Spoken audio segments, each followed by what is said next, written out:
Hi everyone, Zaid here. Hope everyone's doing well and staying as healthy as possible. Being sick ain't fun, especially if your body can't decide whether you're actually sick or not. Like, I've been away from the office for about 2 weeks now, at least 1.5 weeks, and let's just say that a coworker was wearing indoors this sleeveless winter jacket, and let's just say that it has been inspirational. Anyways, this week I want to share something a little more lighthearted, compared to last week's video. Mostly lighthearted. So these are some memorable animal encounters that I've had over the years. I'll add some pictures and stuff. Some are my own, but others will be of Google. I'll include the links to the description when that's the case. Also, this video might be long, so yeah. The first animal encounter I'm gonna talk about might be familiar to some of you already, and it doesn't actually start with the actual animal. Also, sorry if you hear some noises in the background. My laptop is being a fighter jet again, I don't know why. And then I have 2 space heaters on in the apartment because it is freaking cold. Anyways, so back in 2008 when I was in driving school, back then the acquisition of a driver's license was in 2 parts. I can talk more about that in some other video if you're interested to hear more about it and all the things we did at a practice track.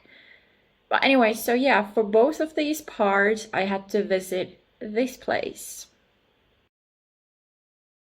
So this was near the town of Nokia. And yes, that's how you pronounce Nokia phone too, by the way.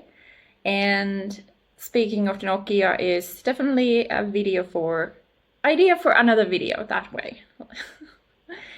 Anyway, so the main purpose of going to this track is to teach new drivers a few things like how to keep the car under control when the car tires lose traction, as well as moose evasion. Yes, if you've ever been to Finland or ever plan to, you're going to see this sign a lot on the sides of the roads. You can probably guess what that sign means. Anyway, so I got through the other parts of the track visit, and then I was told that I was to drive around the ring, chatting with the instructor, and then she would unexpectedly shout moose, and I was to make the evasive maneuver. Sounds easy enough, right? Well, we started doing that, me driving, us chatting, and suddenly she yells moose. And my reaction to that was to look in her direction and yell back, where? Needless to say, I had to redo that exercise. Not long after getting my temporary license, I had finished part 1 of acquiring my license.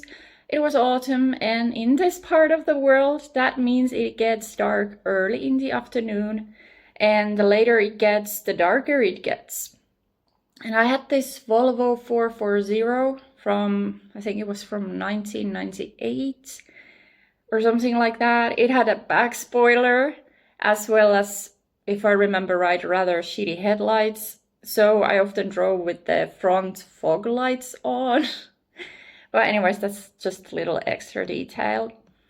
So one evening in the autumn of my first autumn of having a license, I was driving this rather remote road that's surrounded by forests, pretty typical for, my region and in Finland in general. And there were no street lights either. So I was driving, and then on the left, I just found myself staring at a spot in a shoulder of the road and just absent-mindedly wondering why I was seeing something reflect off the headlights of the car. I stared and I stared and I stared, and then I realized I was having a staring contest with a hecking moose, And before I could do anything at all, she thankfully just turned around and trotted back into the woods. But yeah, that was a little freaky, And I think it was a she moose because she didn't have the big, antlers or whatever you call them. Another time, another moose encounter. I think this actually happened last year, possibly exactly 1 year ago, maybe 2 at max. But anyway, I was driving down Ysitie, which is the big road from, between Jyväskylä and Tampere. And, I wasn't that far from my destination. And my eyes are always scanning the rear view mirror and the side view mirrors, as well as, what's way up ahead of me and right in front of me. And so, yeah, I try to keep an eye on, as, on as many spots as possible, as humanly possible. And as I was driving, I caught a glimpse of a large figure on my right, among the pine trees by the road, and thankfully the car behind me had noticed the figure as well, because they slowed down.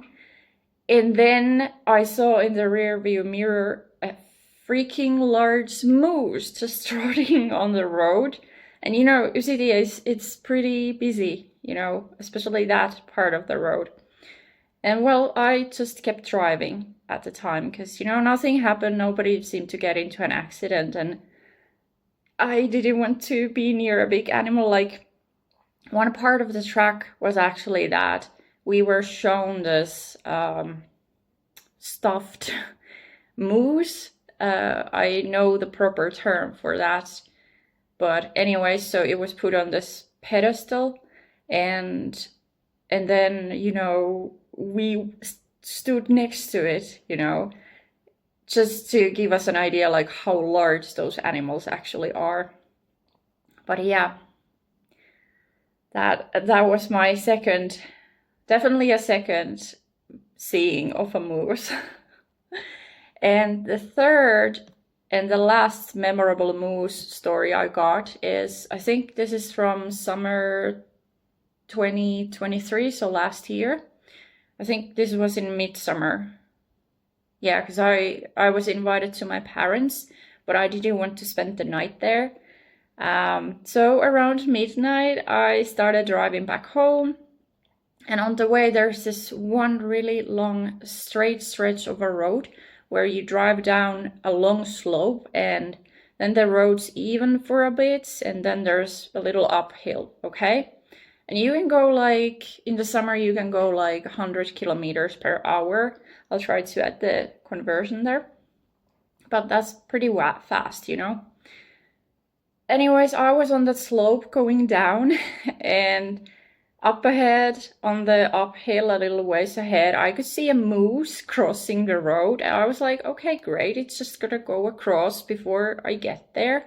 But no. So I was going 100, probably a bit over.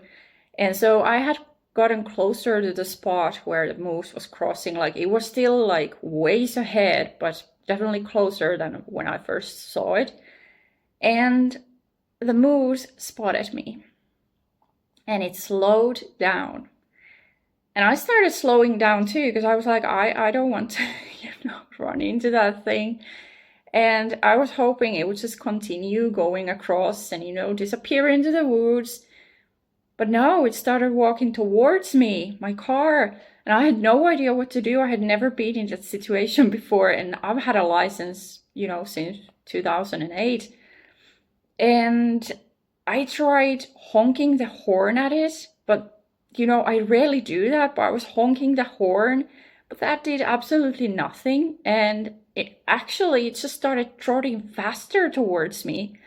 And then I just glanced at the rear view mirror to make sure there's no one behind me, and threw in reverse, pushing on gas, and I was ready to, fast and furious whirl the car around when I noticed headlights on top of the uphill, so, in the direction where I was going. So that seemed to distract the moose, I guess, because it turned around and then it just trotted back into the forest where it had originally come from. And a colleague has been laughing at this story and saying, like, maybe the moose mistook my light blue car for a source of water, or maybe it was really desperate for a mate.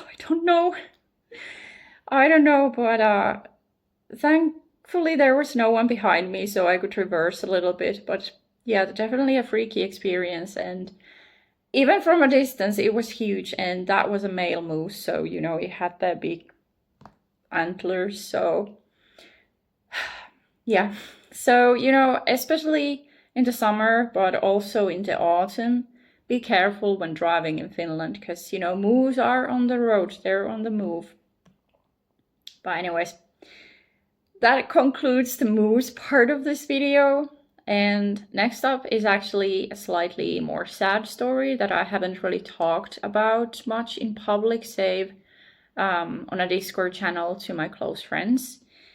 But I definitely wanted to include this because it has really left an impact on me. And actually, this is kind of related to, like, ever since I've had a license, I've wanted to help animals that I see by the road. And now, last year summer, I got to do that.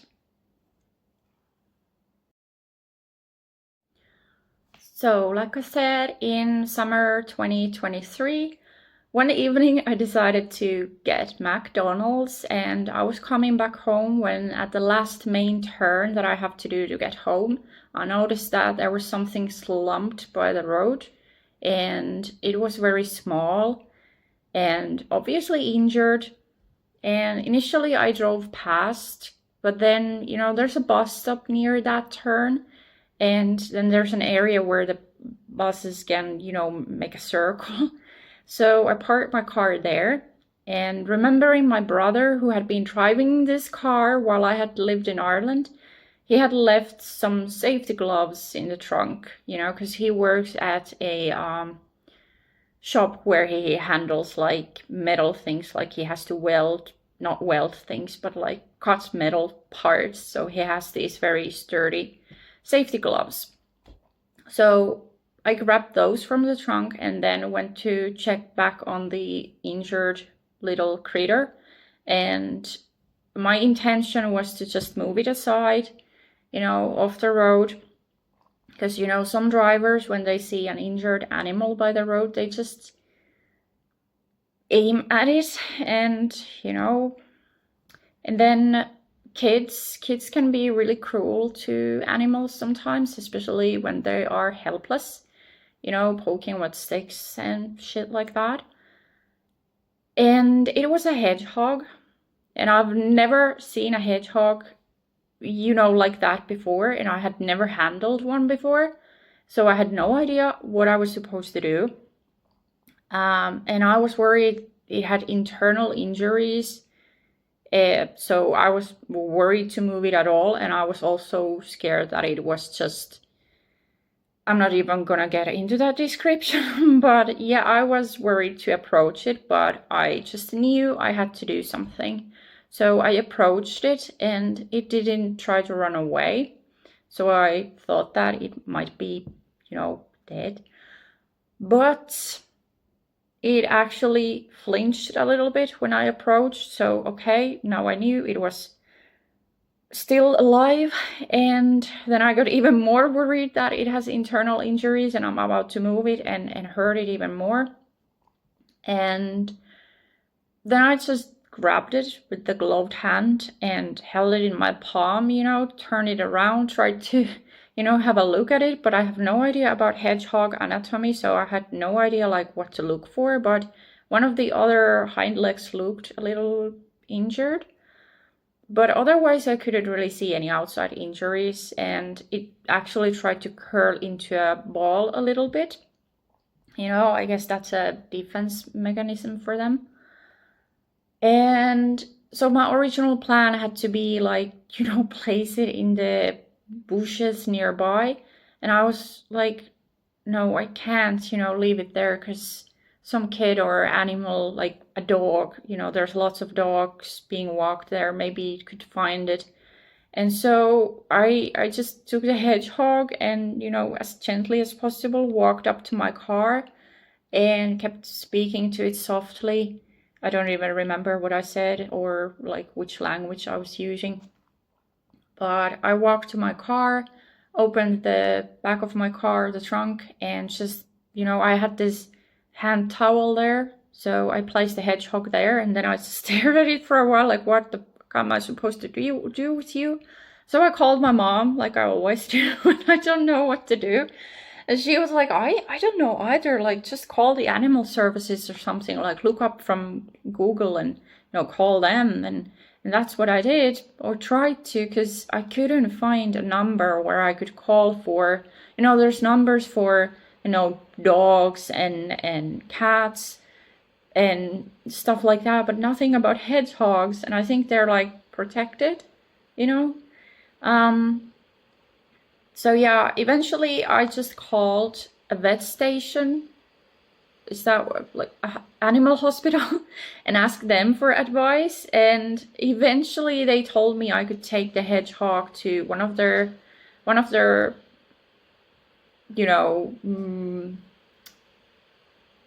buildings. Let's call it that. Let's call it a station. That's easier for my head. Anyway, so then after that call, so the place was going to close in a few minutes. So I was like, I need to get there fast. And then I looked at the hedgehog. I was like, I can't leave you in the trunk, Can't do that. And then I was like, okay, I could have it on the, front passenger seat. Then I was like, what if it just suddenly gets all energized and starts moving around, and maybe it gets under, to the pedals of the car while I'm trying to drive. And then I remembered I kept having this router box, an outdated router that I had meant to take to this electronics recycling center for a long while, for months. So I grabbed the box and just tossed the router somewhere in my car, and then placed the grab the hedgehog with the glove again, and then place the towel with my other hand in the box, and then, just put the hedgehog there, and then I brought it to the front passenger seat. And then I told it that, I think I told it that, I understand you are scared, injured, stuff like that. Tried to, even if it doesn't understand human speech, I just tried to, keep to a calm voice then I already apologized for all the noises that the car that I was driving before. Now I have slightly different car, slightly newer one. And so that car was pretty noisy. So I was like, I'm sorry for all the noises. And then as I was driving, I tried to be fast, but also like careful. Like I kept checking the hedgehog next to me. And it actually started moving a little bit, like I could see it breathing, and it tried to like move, like it obviously tried to get more comfortable. So I don't know. And so yeah, I was driving. I apologized for the noises, the speed, and how scary it must have been for the poor thing. And then the roads are not in the greatest condition. So I was like, every time there was a bump, I was like, I'm so sorry, I'm so sorry. And then we got to the vet station, and I parked my car, and then I grabbed the box, and then I went, to the place and walked in, and the receptionist was a little confused, but worried. And I just explained the situation and offered the box, like, here's this injured hedgehog. I have no idea what to do. And I also said that it didn't really react to my presence, and that's a bad sign. Like the person I talked to on the phone and what I found on Google, if a wild animal doesn't really react to you, then that's a bad sign. And so I just left the box, the towel, the hedgehog, everything there. And yeah, I don't know what happened to the poor thing, but I keep hoping that it got healed up and was able to continue its life, but I don't know. But anyways, slightly sadder story, but and like I'm getting a little emotional. Like I do like sometimes still think about the poor hedgehog and get really emotional about it. And yeah, I have other roadside animal stories as well. One time I got hit on the side of my car by a deer that was trying to bounce across the road, but apparently it was fine because there was a police car actually right behind me. They saw it happen and they saw me swerve to the side of the road and put on my like hazard blinkers or whatever they're called in English. And they came up to me like asking like, hey, what happened? Like what exactly happened? And I was like, yeah, there was this deer and, you know, don't find it. And they got a call to go somewhere, but they later returned to the scene and investigated the area and they couldn't find the deer. There was no blood. There was a tuft of deer fur or whatever on my door, but nothing else. Maybe a slight dent on the door as well. But anyways, overall, the roadside stories are a little sad, so I don't want to get into more of them, you know, but let's move on to, you know, happier stories now. So I had these neighbors who lived on the first floor, and they're like on the ground floor, and their backyard was basically right behind my car spot.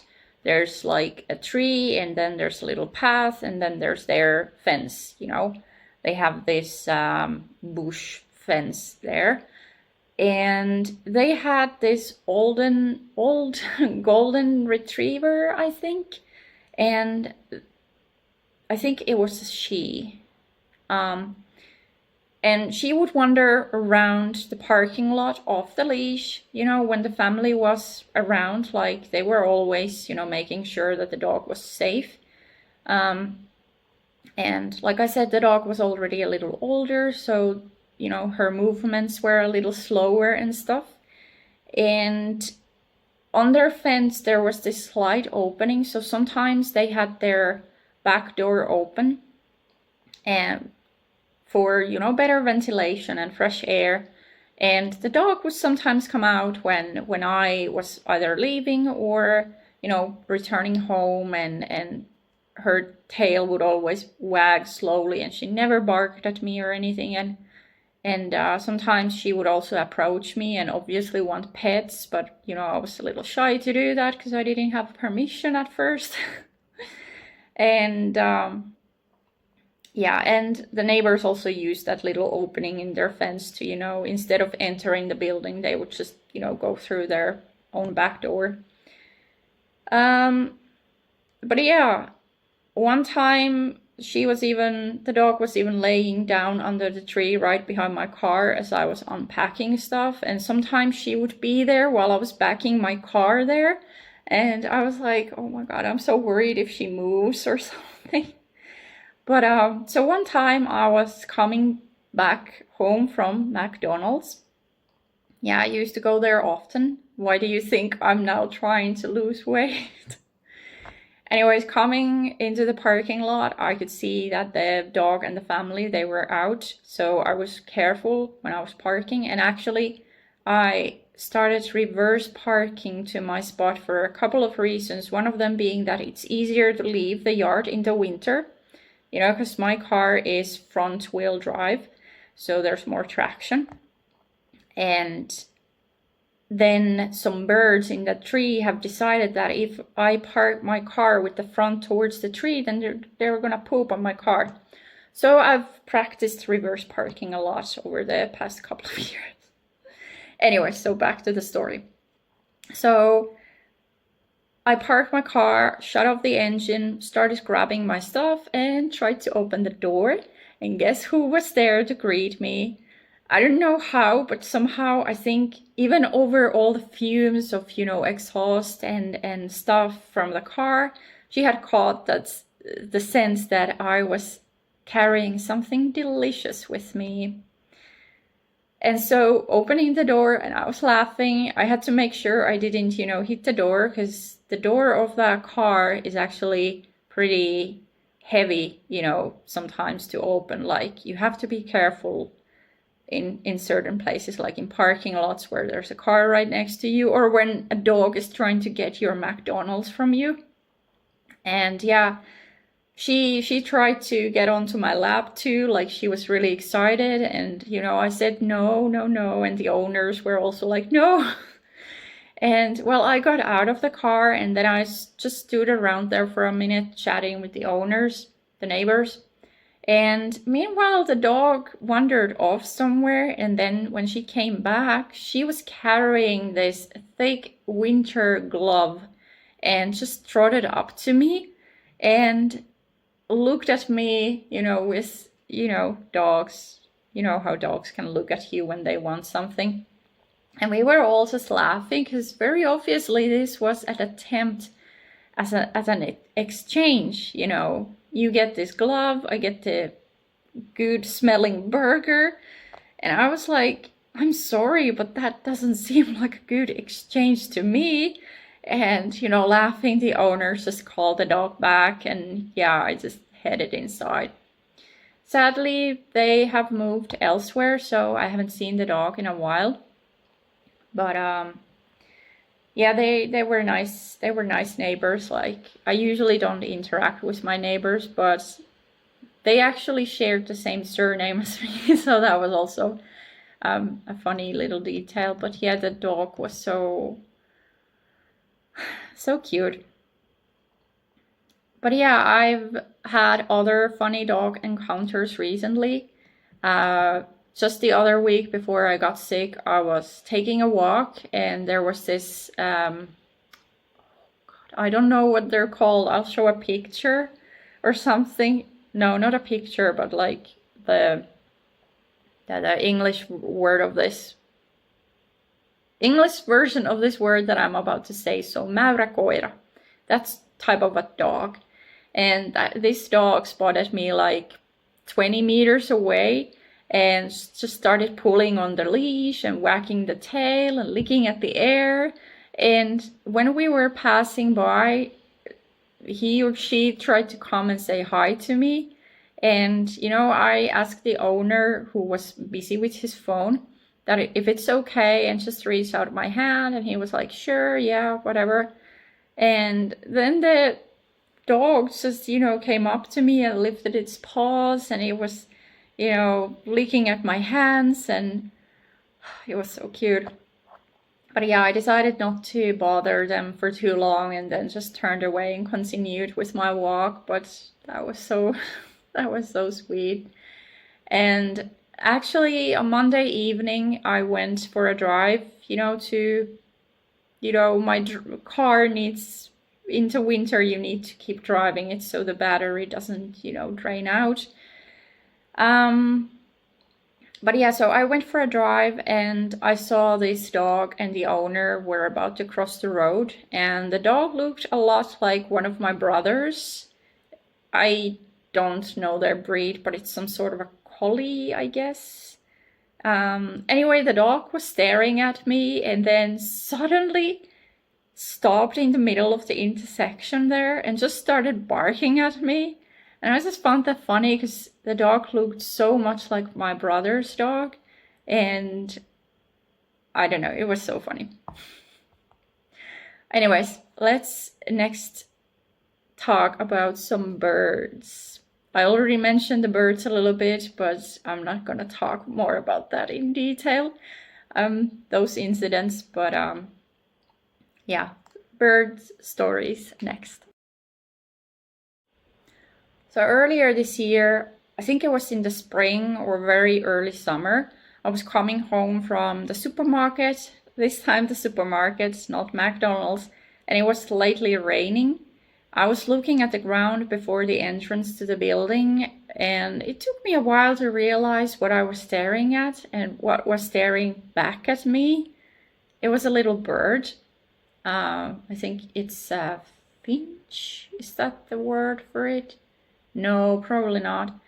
Trying to think of the English version of it. But anyway, judging by its behavior, I guess it had flown against one of the windows and was not entirely okay, you know, because it wasn't flying away when I was pretty close to it. Like I was like maybe a foot away from it.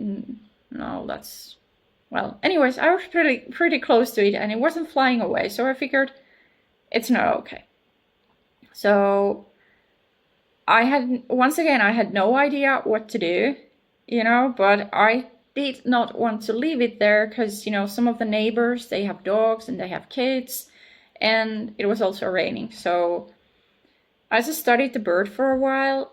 You know, I didn't want to leave it there, and I had no idea what to do. So I just, you know, left my groceries by the door, you know, or out of the rain, then went back to my car and once again took up the safety gloves.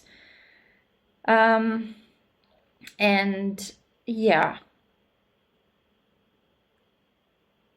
So I went back to the bird and, you know, took it with the safety glove and just, you know, moved it under a balcony nearby, you know, out of the rain, out of the way of dogs and kids and whatever else. And, well, I just left it there. I was really hesitant to leave it there, but I had no idea, like, what else could I do? Like, I didn't want to bring it into my apartment. Because, you know, what if it recovers and then it's flying around and pooping around? And what if the worst happens and then I have this not alive creature in my home? So I remember telling it, you know, hope you're okay soon, and just, you know, went back to, you know, grab my groceries and, you know, came back upstairs. And then later that same day when I went back outside, don't remember what for, but I did look under the balcony and the bird wasn't there anymore. And I was like, okay, maybe it flew away, or maybe, you know, some other wild animal got it. But then I saw something fly off from the nearby tree, from that, you know, in front of that balcony, there's a little tree there, and a bird flew off from there. So I was like, hopefully that was the same bird. I don't know. But yeah. Then fairly recently, I went to my bedroom. So my balcony entrance is in my bedroom. And I saw a bird fly into there. And it's a glassed balcony with the very top of it is not covered. Like there's this, you know, there's the balcony railing, then there's glass, and then there's this wooden beam. And then there's an opening. Oh, here. There's an opening. It's about this big, actually. And then there's the slanted ceiling of the balcony at the very top. And a bird flew in through that gap there, you know.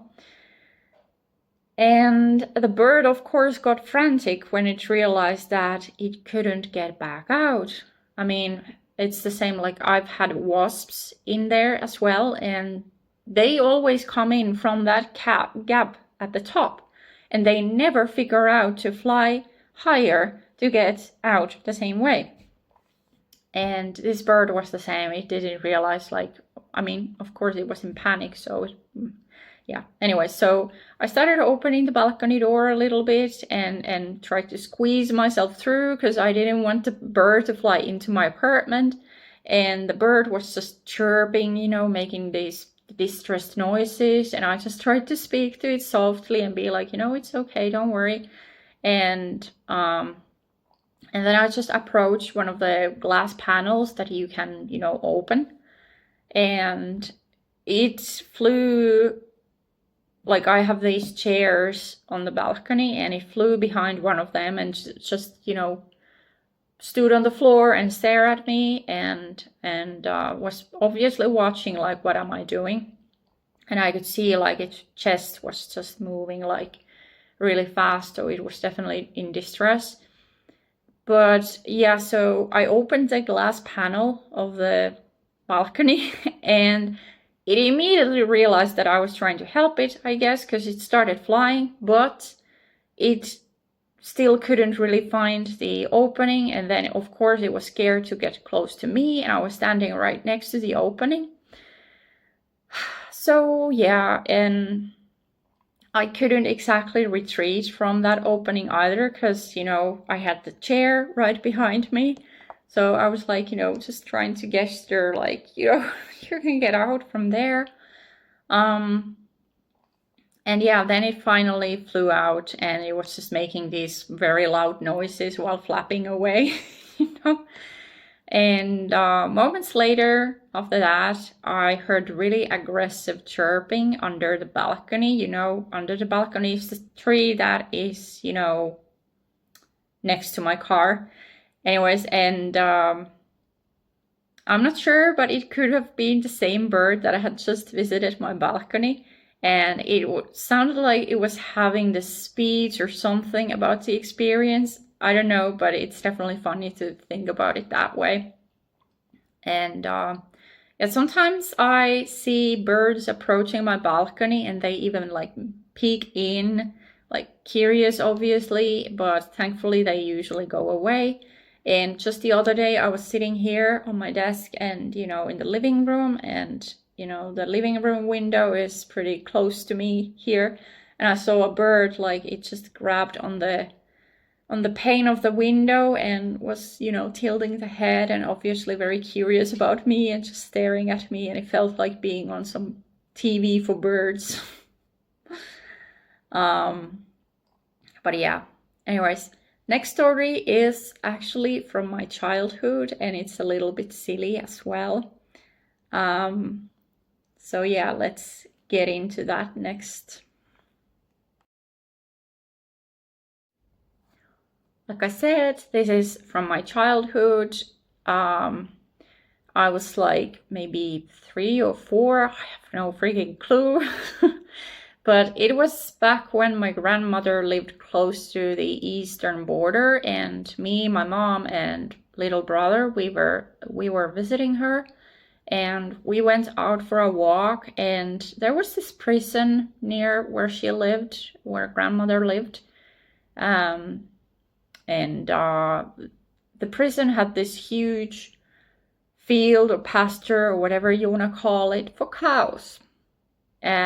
Don't ask me, I don't know, but anyway, so yeah, again, remember I was very small, like I don't even know, under 5 probably, definitely under 10.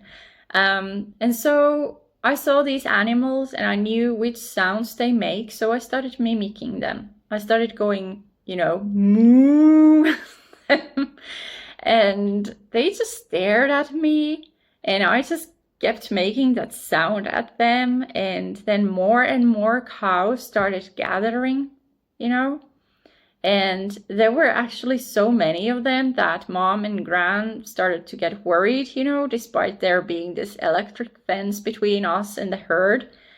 And then a bull showed up, a male cow, whatever it's called.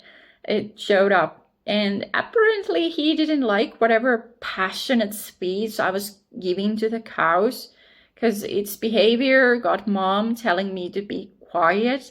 And then we were hurrying away from the herd. But, I have no idea what I was telling them. Maybe it was a political speech about, be freed from the tyranny of the bull or whatever. I don't know. But, kids and their behavior. But this is one of my childhood memories that I can actually remember myself.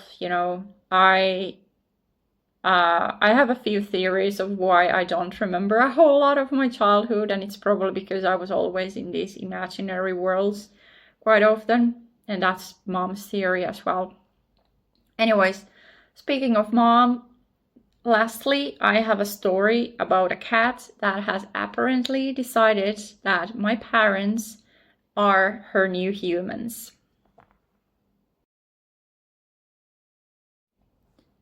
So, my parents bought their first house almost 2 years ago now, and just this past summer, they started having a visitor to the yard.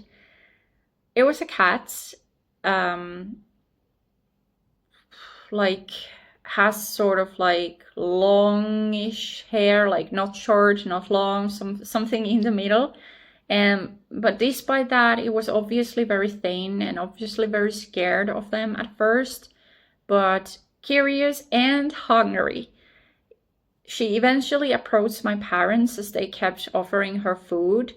And I think they originally wanted to, get a hold of her and try to get her, to a vet or something. But then one of the neighbors told them that, hey, it's actually, their neighbors have their own pets and they're also looking after like strays or rescues, misplaced animals. And this particular cat used to belong to a man, a very old man, who I believe he recently passed away. And so the cat was left with his son, who's an alcoholic. He is apparently very well known in the town. And he couldn't look after the cat, so my parents' neighbors took the cat in, but apparently she doesn't get along with the other animals. So she keeps away. She wanders around. And so yeah, no one knows her name, but my family, we just call her Kissa, which means cat, or Kisu, which is basically kitty. And sometimes I call her Noki, which means suit. And it's the opposite of my very first cat. Her name was Lumi, which means snow. She was a ragdoll. I can talk more about her in some other video. But anyway, so yeah, my parents have been feeding this cat for some months now and, brushing her and plucking out ticks of her. And, during the summer, because of the ticks, my parents didn't want her inside the house. And mom was also worried for her furniture and, wallpapers, because that house is her dream house, and it is her first time being able to, do something for herself. She's a single mom, and she also comes from a really tumultuous past, but anyways, she's finally able to, make her dream house and home. And so she didn't want a cat, destroying all that, because sometimes cats, they get scratchy with things and, but yeah, it was also because of the ticks. And the cat didn't really like, being picked up and didn't want to be on our laps. And I sometimes got her to visit my lap if I had these snacks for cats called Dreamies. And she absolutely loves them. Like, she just goes insane basically for them. So I wonder what the fuck is in them. But yeah, she tries to, if I put my hand in the back, and she, she can of course catch the scent of those things. And she's like, she puts paw on my leg, and the claws come out, and then she's like reaching out with the other paw and claws, and I'm like, chill. This is not helping you get your treats any faster. But yeah, sometimes she has managed to sneak in, but she was always brought back outside. And sometimes we would even tell her that you have your own home. And yeah, but now that it's getting colder out there, my parents have finally decided to let her in. This was about a bit over a month ago, and I was actually visiting them at the time, so I saw this happen. And they have this vestibule that can be like, you know, closed off from the rest of the building. So we first let her in there, and she was really curious and very brave. You know, she wasn't scared, like her belly was off the floor, so she wasn't scared. And then we just let her into the rest of the house. Well, not all of it. Like there were definitely doors that we first closed so that she doesn't go in there. Like for example, that she doesn't go upstairs, because there's many places there where she could hide and we would never get her out again. But yeah, and she walked in like she owned the place, you know, like she already knew the place. And, you know, she was sniffing around and, you know, again, her belly was not on the floor, so she was obviously not scared too much. And then she started purring, and she was just purring, like while she explored, she kept purring. And of course we gave her some treats, and then she tried to get on some tables, and my mom was like, no, that's not for cats. And she was allowed on the armchairs and the couch, and she actually let me sit next to her. Like, also one thing is that she doesn't really like it, like if we're sitting on the stairs outside, and she definitely likes her own space. At least, you know, back then. But yeah, she looked like she wanted to stay, so we offered her this pillow and placed it in front of one of the fireplaces, like not too close to it, but like enough so that she could, you know, be warm.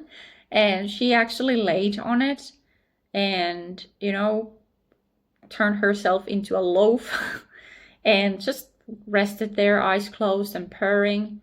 And I was ready to, you know, stay the night there with her. And you know, because my parents, of course, don't have a litter box or anything. So if she wanted to, you know, do her business, she would have to be let outside.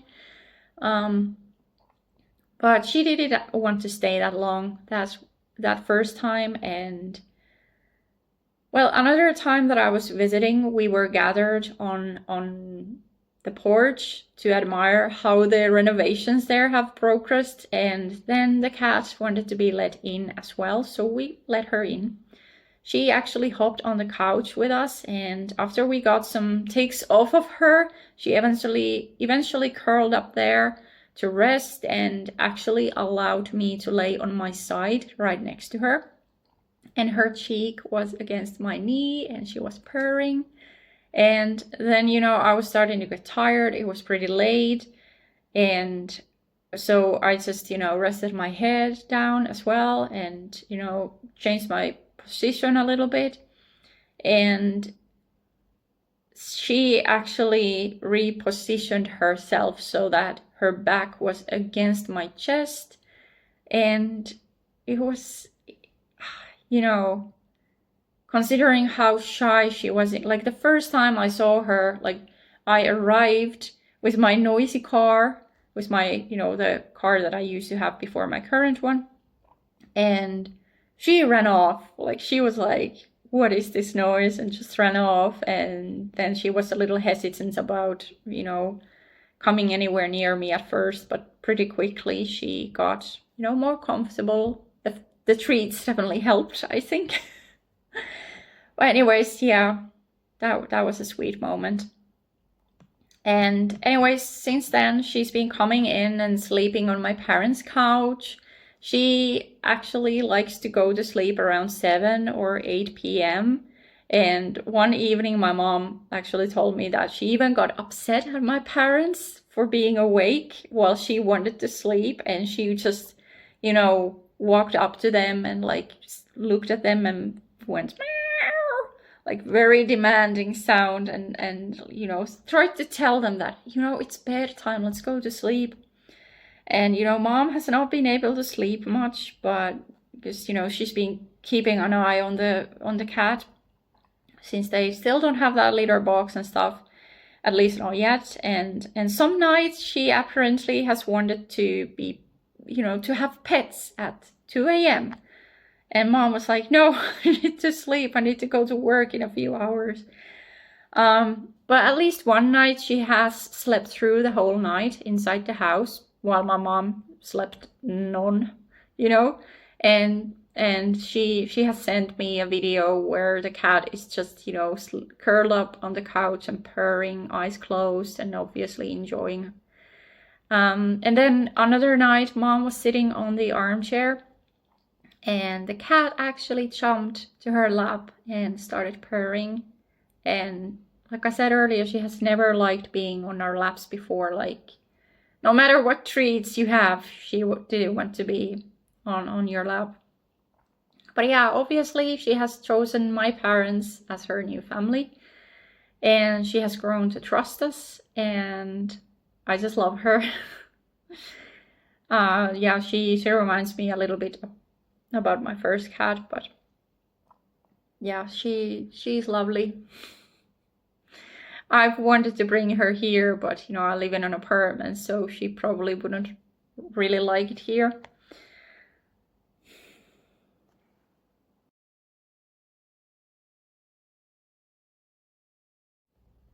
Anyways, I think that's enough animal encounters for this one video, and like I said, it's actually a pretty long one. And there's many more encounters that I actually left out, but yeah, these are the most memorable ones that I've had. And hopefully these have been mostly heartwarming as well to listen to, and maybe I'll do another one of these in the future. Anyways, I hope you enjoyed listening to these stories, and let me know by liking the video and maybe commenting which one was your favorite story. Take care and stay healthy, and hopefully everyone in Florida and in the nearby areas are staying safe as well.